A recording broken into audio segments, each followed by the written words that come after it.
Hi, this is Kat. Welcome to my studio and to my channel. Today we're going to be reviewing my Lightfastness test at the 6-month mark. So I swatched these tests out on the 28th of September 2021, so 6 months ago. It's pretty much most or all of the paints that I owned, professional quality, at that point in time. They're swatched out on art spectrum paper, which is 100% cotton. It's 300 GSM and hot press. Now I tried to swatch, as you can see, there's dark and pale stripes. So each color I tried to swatch twice, once so that there was more of an example of mass tone, and once so that it was a little bit more diluted, because sometimes color shift may be more evident in a diluted sample than in a mass tone. So we are due for a review to see where we're up to. I've had a quick look through. There haven't been any major changes since the 4-month mark, but we shall go over everything. So this board is what's been sitting in my northwest window. So I'm in Queensland in Australia, so we're in the southern hemisphere. One of the reasons why I did want to do this test is that we tend to have higher UV ratings most of the time, and I wasn't sure how that might impact my paints. So I went ahead and did my own studies with the colors that I have chosen. So these are the ones that have been in the window, and this little package is my, these are the ones that have been in the dark. So each strip, I painted each strip out and then cut each strip in half. So we're basically going to go through and match up each strip with its. So this would be the first strip here, and I will try and lift things up a little. So it's very tricky to organize this. These first strip are Jackson's home brand, so these are the Jackson's brand watercolors. All the yellows look really good. Cadmiums, obviously I wouldn't expect any problems there. Pyrols look really good. Carmine looks good as well. Now we do have, and this one we did see back in at the 4 months mark. So Opera Rose, which is this beautiful pink, as you can see, it would have been in the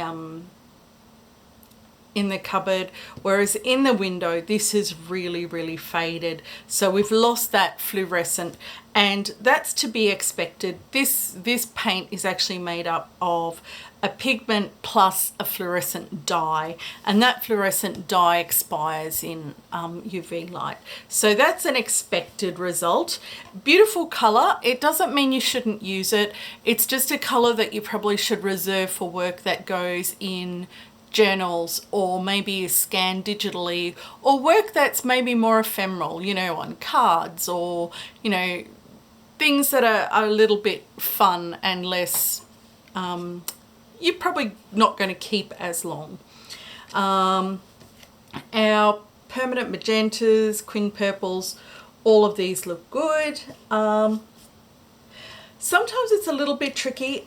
It's, as we'll see a little bit further on, there is actually a change in color of the paper.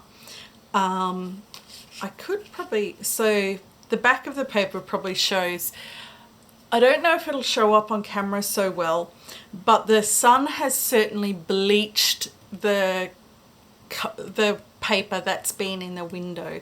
So the color of the paper in the cupboard is definitely creamier now than the paper that's been in the window.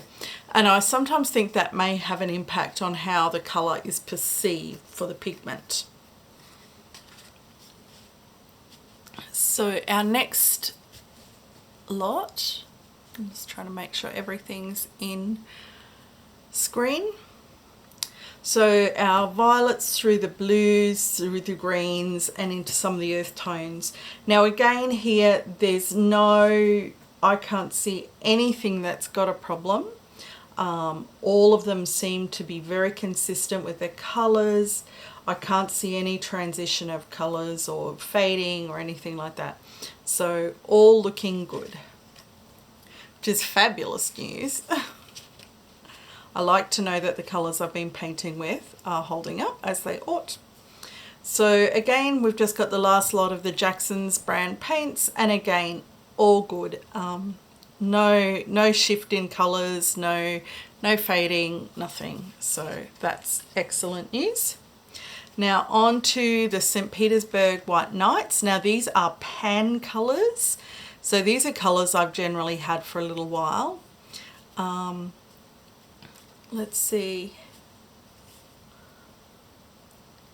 Now I can't see any shift in any of those colours. They've all held up beautifully, even these lovely reds and pinks that have been diluted. The lemon yellow is no change at all there, which is excellent. So the blues and the earth tones here, sort of greens, again, all very good. No problems with any of those pigments, which is again excellent news. Now on to my M grams. So these are the American brand M gram. I don't have a lot of these, but I've really oh, excuse me,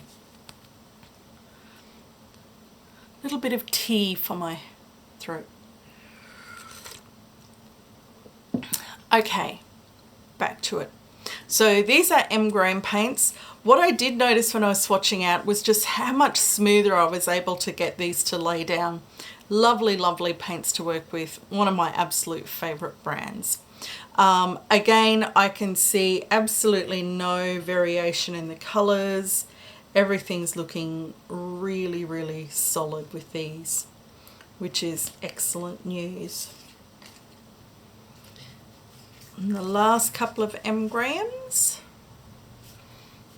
I've been watching a YouTube channel, Dr. Otto Kano is currently swatching out all of the M gram colours. I've been watching that in rapt fascination and trying to decide which extra colours I'm going to add to my collection next time I'm feeling like I can collect a few more pigments. So again, these are looking beautiful, no problems at all, which is excellent news. Now this is these are Art Spectrum paints. So this is an Australian company. Let's see. There's a slight variation here, but I'm not sure that it's actually the pigment that's changed. I'm wondering if this is actually just to do with the just the way the colour looks against the different colour of the paper. I don't think I'd call that an actual shift from the light. Now, this is the one that we have seen before towards the bottom of this. I will lift this up and see if we can get a little bit closer.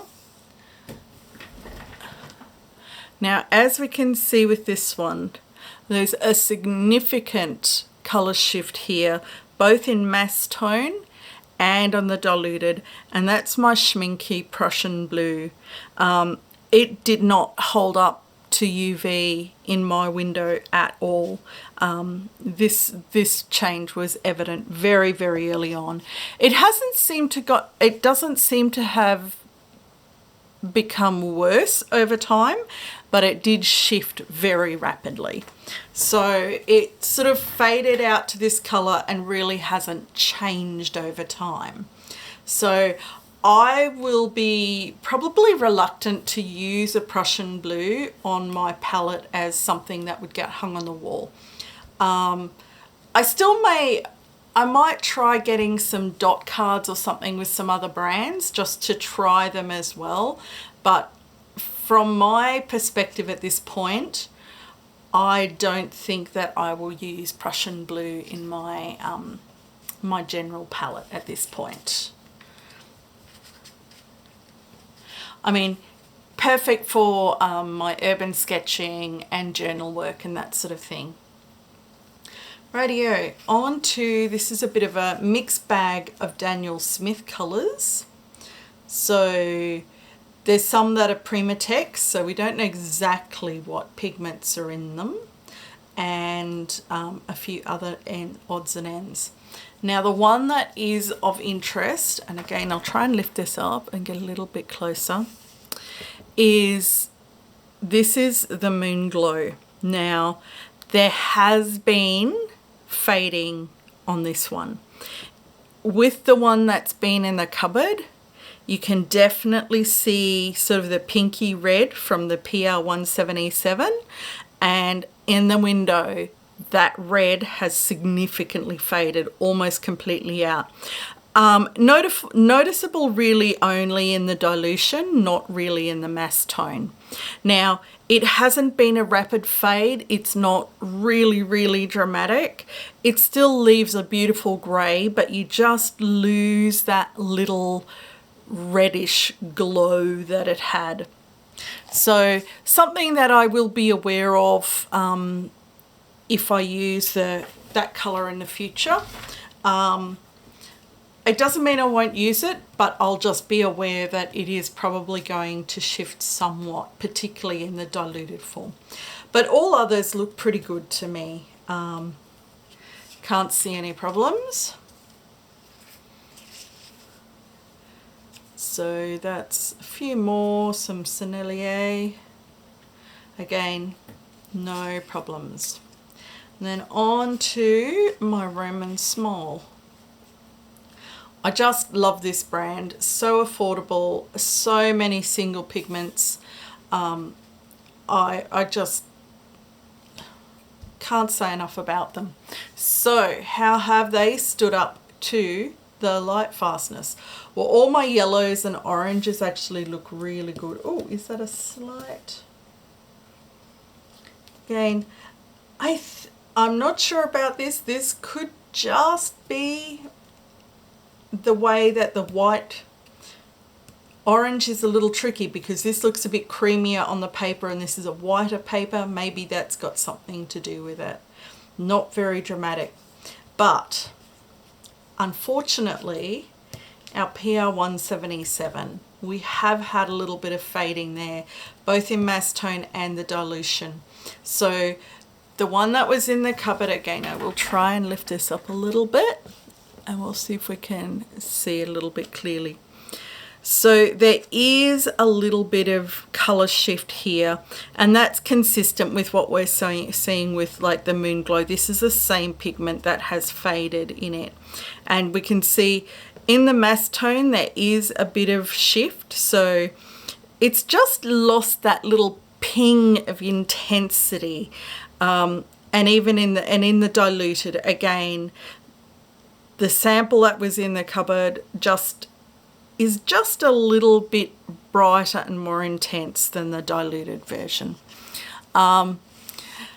Slightly sad about that. It is a color that I think is absolutely beautiful, but I will be judicious about where and how I use that color going forward. The Pyrrole Rubine is fine. Now, how are all of these looking?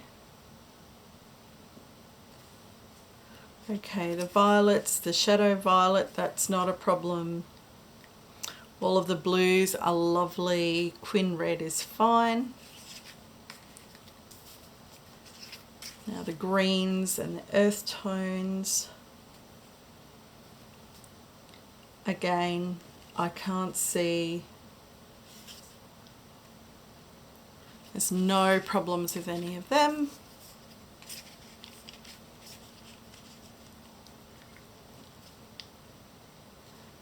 Now these are mostly good, but again, this is the grey that I cannot pronounce. So Prisby's, I'm really not sure how it's pronounced. Similarly to Moonglow, this here has the pigment PR177 in it, and I can see that in the sample that's been in the cupboard in the dark, this colour is definitely, you can see that slight reddish undertone to it, which is now lacking in the side that's been in the sun. So that PR177 is just not standing up to the light that we get here in Australia. Again, a beautiful, beautiful grey. It's not going to prevent me from using this grey, but I'll probably have a little bit of a think about when and where and how much I use it. But again, no problems at all if it's work that's being done in journals or being reproduced digitally. Still a gorgeous colour, and I do love it. But yes, there is a noticeable shift. But all of those other colours, no problems at all.